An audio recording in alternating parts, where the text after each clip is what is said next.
Hi, in this video, I'm going to show you how to work through the pre-lab for this lab. This is our only lab where we're going to be using alternating current.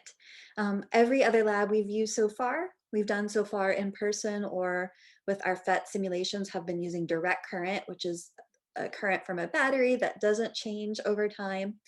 But this time we're going to be thinking about alternating current and what we can do with capacitors and resistors and inductors in alternating current. Now, pay attention whenever you do these PHET simulations, because instead of a battery, I'm going to ask you to use an alternating current source. And those little alternating current sources look different than the batteries. So be sure you watch that other mini lecture I have to show you in your lab participation how to assemble those circuits. All right, so now let us take a look at the pre-lab quiz, and I'll show you how to do each one of these problems. And I'm going to do this a little bit differently. This time we're doing these all on my iPad.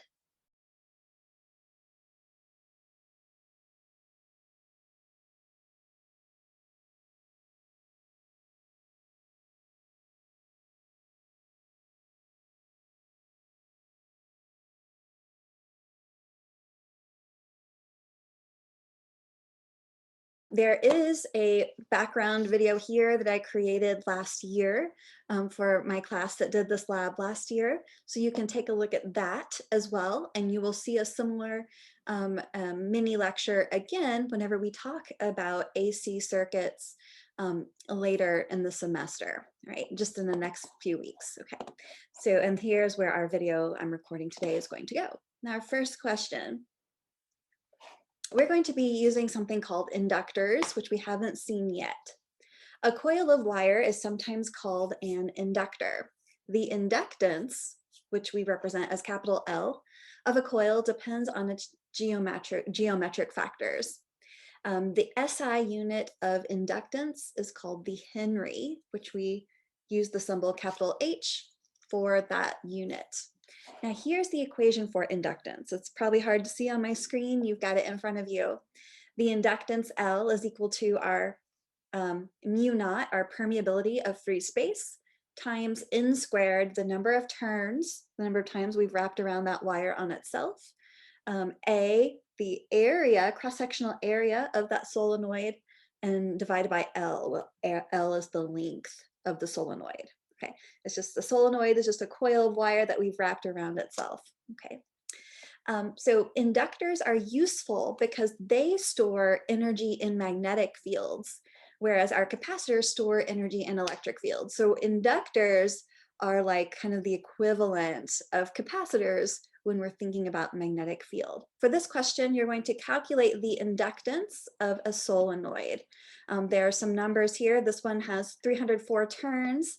The length of the solenoid is 22 centimeters and its cross-sectional radius is 1.14 centimeters.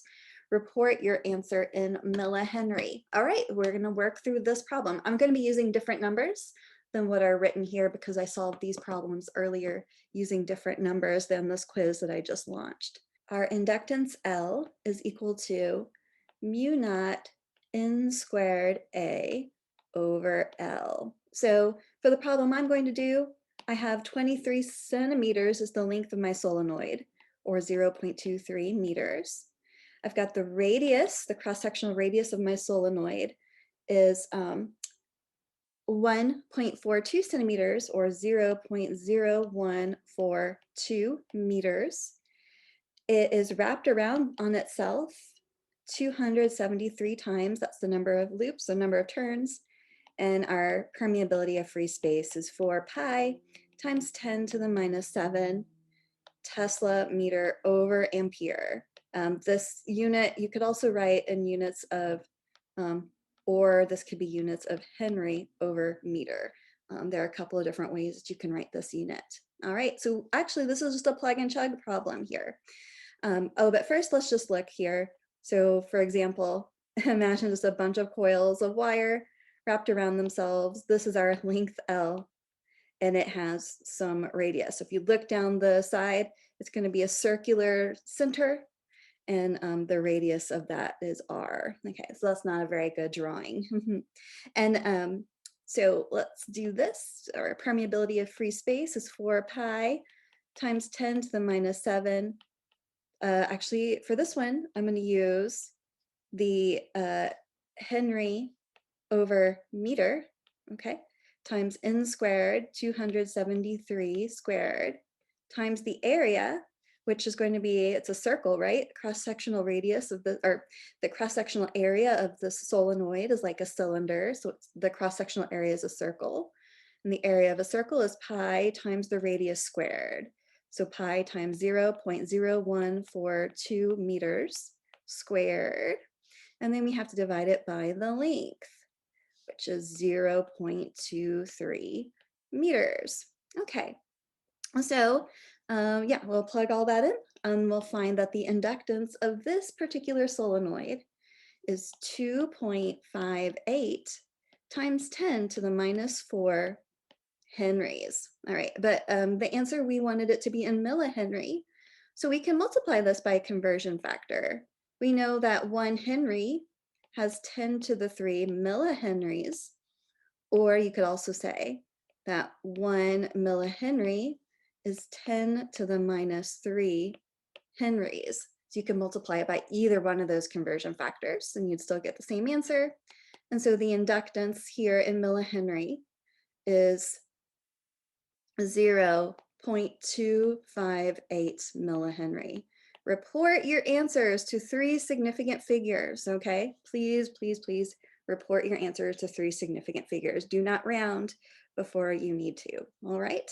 And so that is how we do this first problem. And then just to think about how the units will work out here, on top, we've got a Henry times meter squared over meter.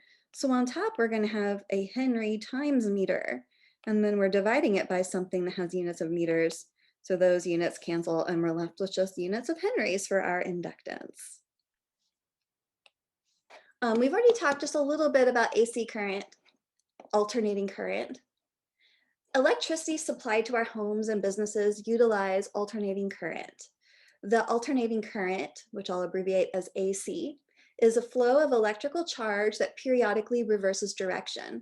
So whenever you play around with the PHY simulation using alternating current, you're going to see the current direction of the conventional current go one way for a bit, and then it's going to switch and go the other way for a bit, and it's going to keep on doing that over a cycle. The source of our alternating current varies periodically, and in fact, it varies sinusoidally. And then the circuit is known as an alternating current circuit if our source supplying the electricity has an alternating voltage, a potential alternating current. Now, when capacitors are placed in alternating current circuits, here's the plot of the voltage across that capacitor and the current through the capacitor. First, let's look at the schematic of what these circuits look like.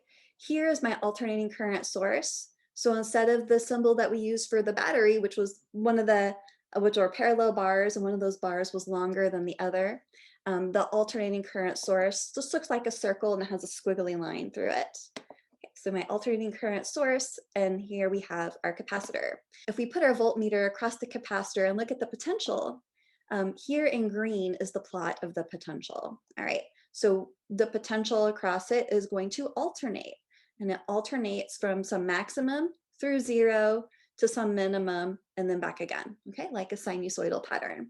And then in red here is the current. So you could place an ammeter here in the circuit, and we would see that the current also oscillates. But in this circuit, the current and the potential do not oscillate together.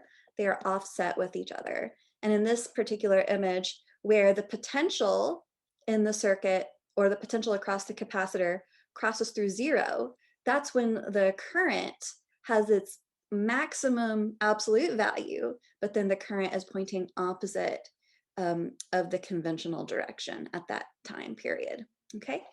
So the maximum current that we can achieve in an alternating current circuit is impeded. We use the word impeded by the circuit elements. So the maximum current that you can achieve in a circuit, in an alternating current circuit, is equal to the maximum potential, that's the potential supplied by your alternating current source, divided by Z. Z is the impedance of your circuit elements. So this chart here is, you're going to be using this and referring to this chart throughout this entire process of the pre-lab and the lab. So this chart shows the circuit elements on the left and the impedance, how we calculate the impedance on the right. Units of impedance are units of ohms, okay? So they're impeding the current, they can change the current. For a resistor, a standard resistor, the impedance is just the resistance of the resistor, if you just have a resistor on its own in an alternating current circuit. But whenever you have a capacitor, or this sort of curly Q line here represents the inductor in our circuit, you start to have different quantities for the impedance. It's not related to just the capacitance of the capacitor or just the inductance of the inductor. There are different ways that we can calculate the impedance. It's easy for the resistor on its own, but it's not so easy for the other elements on their own.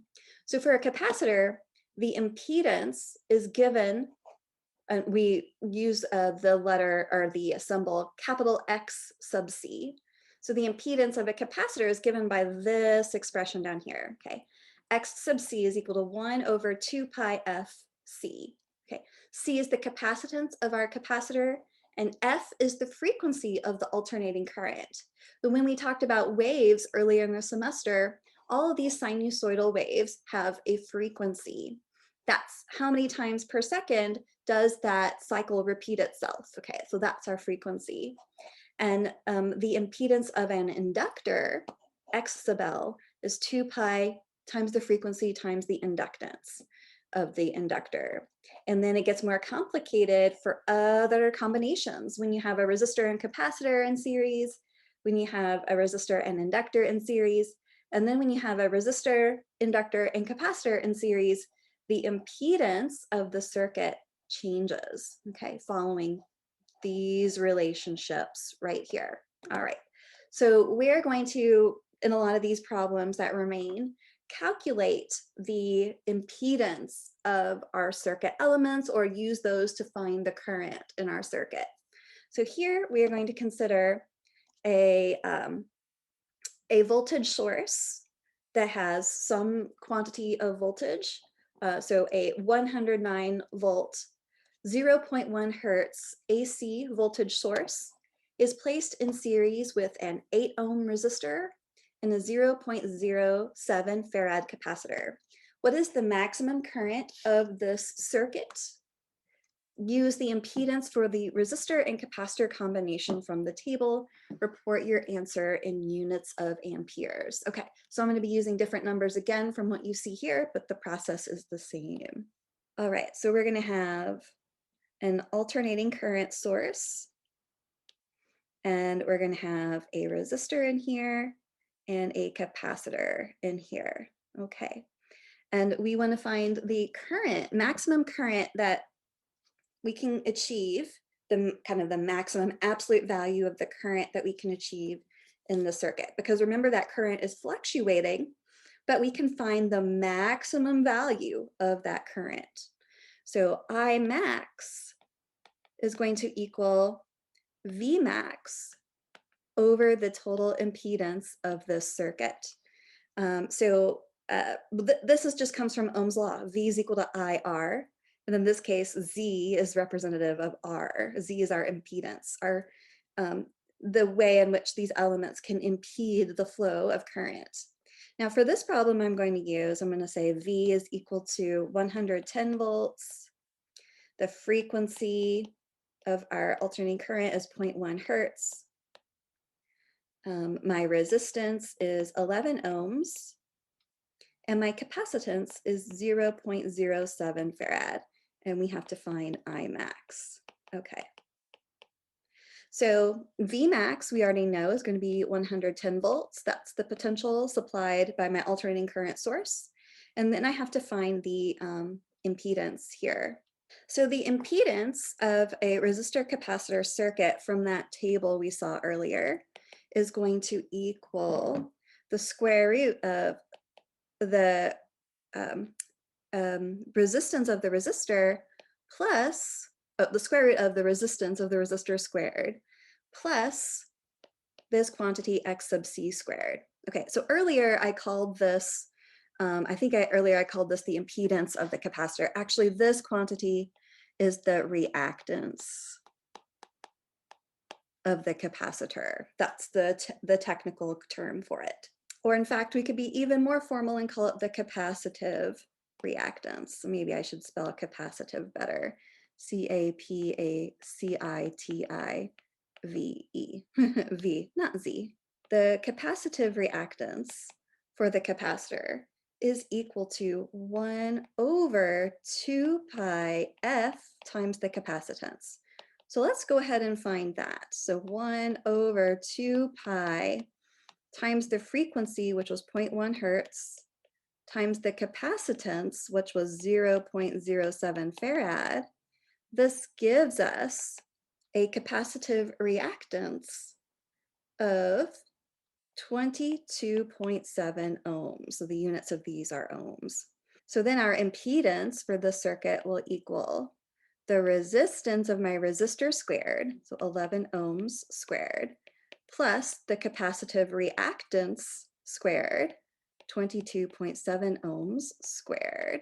And that gives me an impedance value of 25.2 ohms. Okay, so now I take this quantity and I plug it in here into my equation in order to find the total current in the circuit.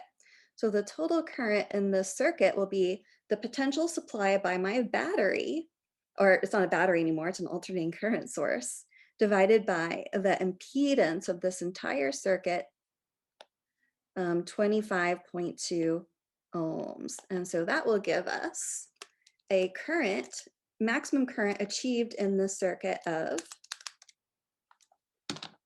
4.36 amperes. Okay, so that's how you do this problem. Okay, you've got to find how you can find the impedance, and then you have to find the capacitive reactance. And then once you've got the impedance, you can plug it into your equation for I is equal to V over R to get the maximum current that you could achieve in this circuit. For our third question, when inductors are placed in an AC circuit, plots of the voltage across the inductor are shifted in a different way from a plot of the current in the circuit than they are for the RC circuit. So now for our inductor, whenever the potential across it reaches 0, the current reaches its maximum positive value. So previously we saw for capacitor that whenever the potential across the capacitor reached 0, the current reached its negative maximum value in the circuit. So the plots of the current and potential are going to be offset from each other if you have just an inductor or just a capacitor in the circuit. Okay, and so this is how we represent an inductor, is kind of these bumped loops like this. This represents our inductor. Here's our alternating current source. So now we're going to have another problem. A 113 volt, 0.1 hertz alternating current voltage source is placed in series with a 10 ohm resistor and a 27 Henry inductor. What is the maximum current of the circuit in amperes? And you can refer to the chart in the question above for the formula to find the impedance of an RL circuit. So for the RL circuit, the resistor inductor circuit, we have that the impedance is the square root of R squared plus X sub L squared. X sub L is the reactance or the inductive reactance of the inductor. So I need to change this from impedance of the capacitor or inductor. It's the inductive reactance. Those are the technical terms for these quantities, X sub C and X sub L. So let us tackle this problem. It's actually the same method that we used earlier. I max is equal to V max over Z. The impedance Where this time though, the impedance of my resistor inductor circuit is going to come from this expression right here, R squared plus X sub L squared, and you take the square root of that. Well, we're going to have our alternating current source, and we're going to have a resistor in here and an inductor in here, okay? So the potential supplied by my alternating current source is 113 volts. The frequency of my alternating current is 0.1 hertz. The resistance of my resistor is 11 ohms. And the inductance of my inductor is 21 Henry. We've got to find the maximum current. Okay, so I max is equal to V max all over the impedance of the circuit. So the impedance of this circuit with a resistor and an inductor will be the square root of R squared plus the reactive inductance of the inductor. Okay, and so the reactive inductance of the inductor is 2 pi times the frequency times the inductance. So that's different for the reactive capacitance of the capacitor because it was 1 over 2 pi FC. So the reactive inductance is going to be 2 pi times 0.1 hertz times the inductance of 21 henries. All right, and that gives us a reactive inductance of our inductor of 13.2 ohms, okay?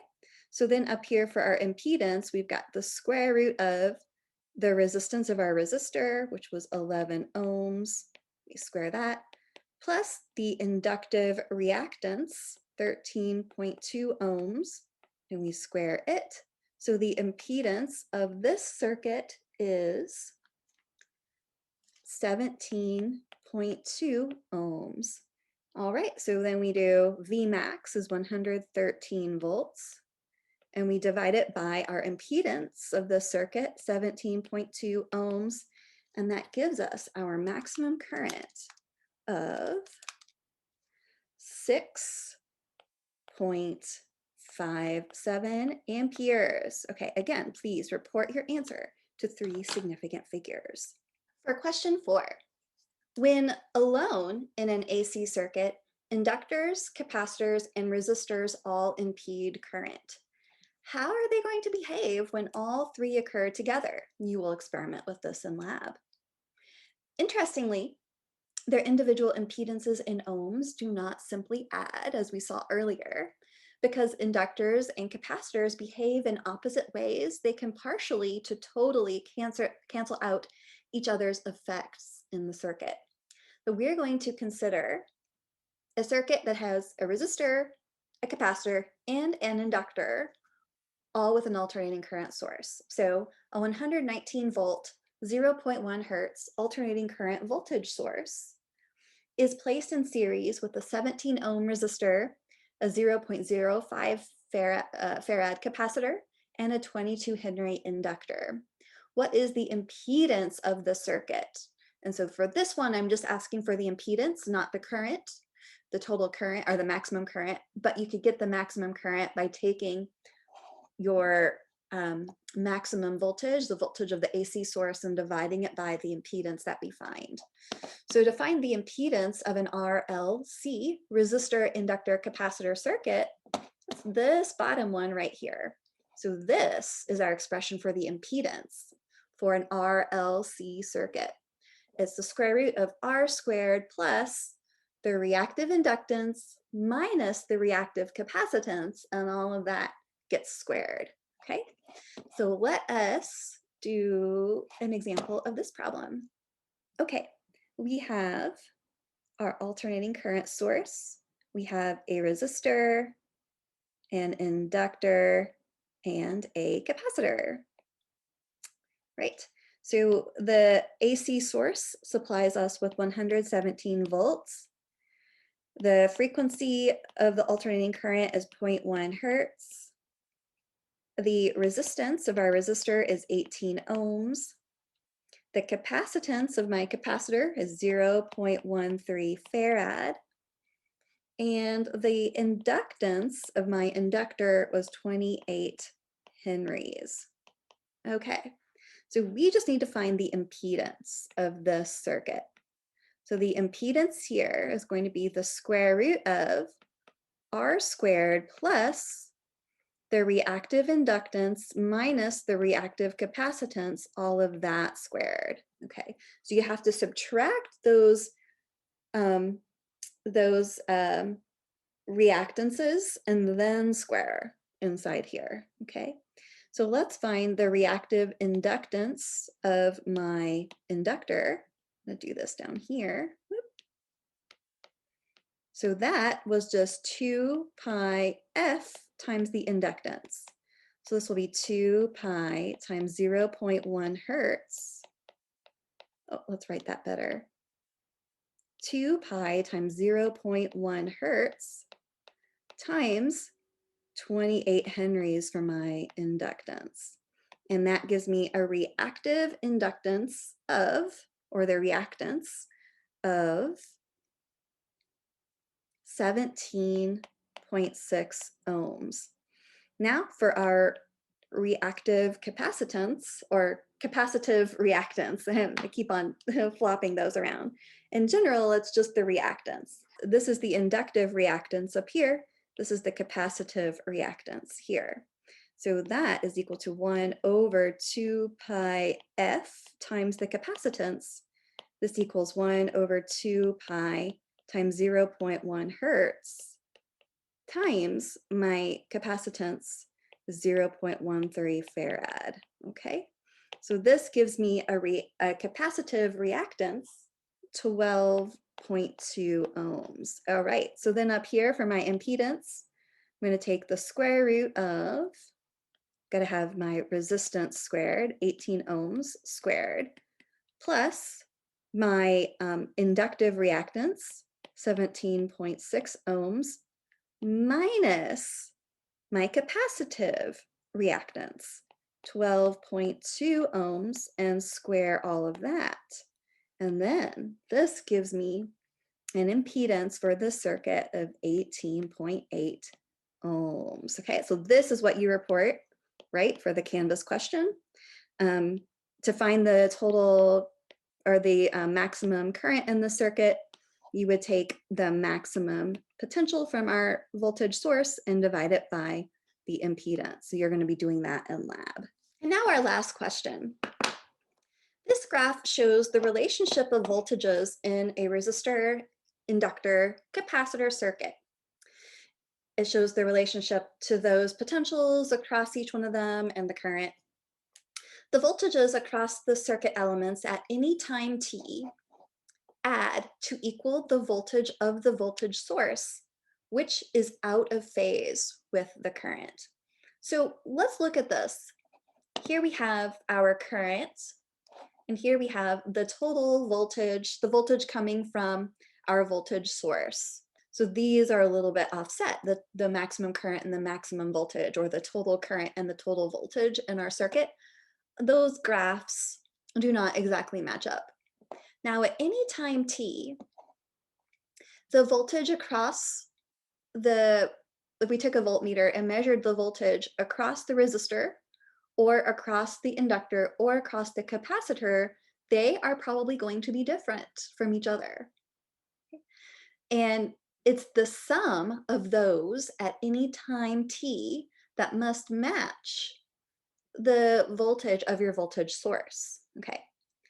But the maximum voltage across any one of these individual elements, if you add up the maximum voltage at any time across any one of those elements, that number is going to exceed the maximum voltage supplied by your voltage source. Okay, so for example, at this one time t, the resistor has a voltage across it that is non-zero, but the voltages through or across the inductor and the capacitor are zero. So at that time t, the only element that doesn't have a zero voltage across it this particular time is the resistor. So the total potential, or the voltage across the resistor at that time, must match the total voltage coming from the voltage source.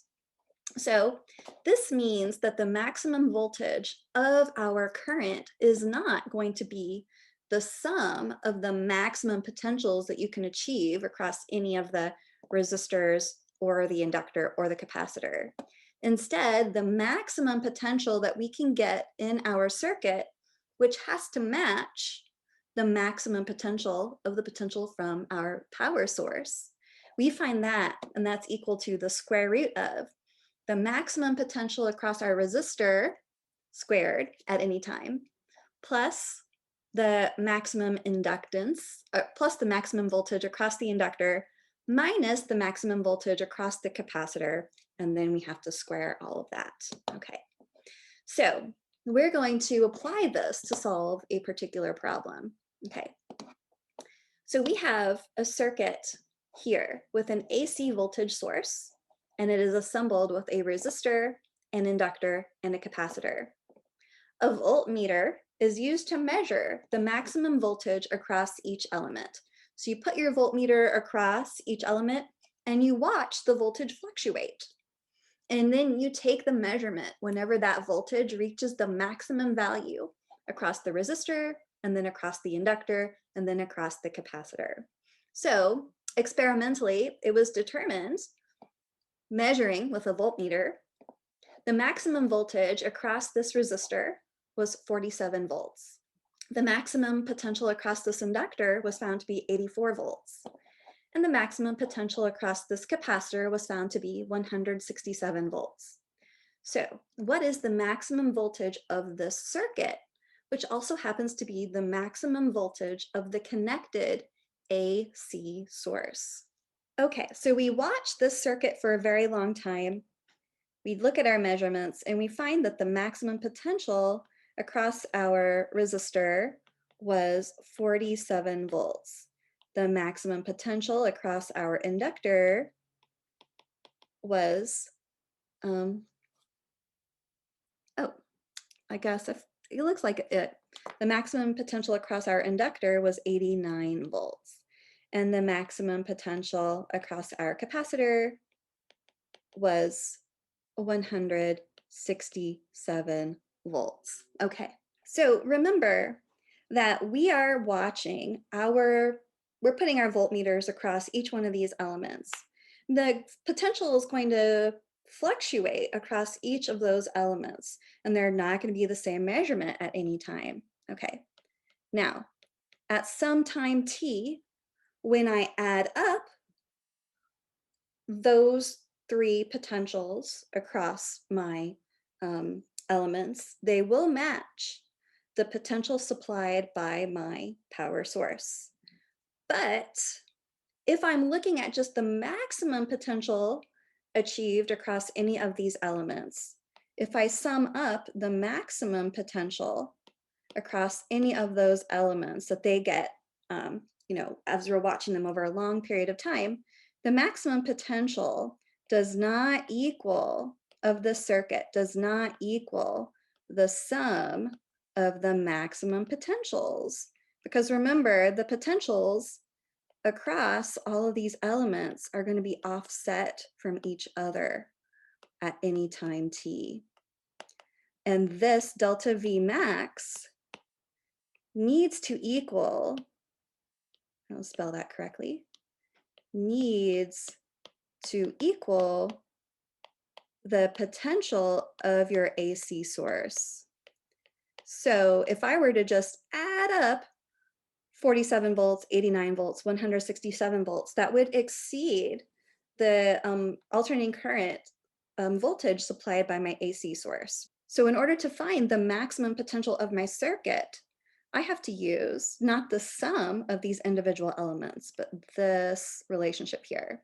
So the maximum potential of my circuit, which should match the voltage of my AC source, is going to equal delta VR max, the maximum voltage across my resistor squared, plus delta VL max, the maximum potential across my inductor, minus delta VC max, the maximum potential across my capacitor, squared. Okay, so then the maximum potential in my circuit, which also matches the voltage of my AC source, is equal to the square root of 47 volts squared plus 89 volts minus 167 volts squared. Okay, so that's going to equal, and I have to do this calculation right here, 47 squared plus parentheses 89 minus 167 close parentheses squared.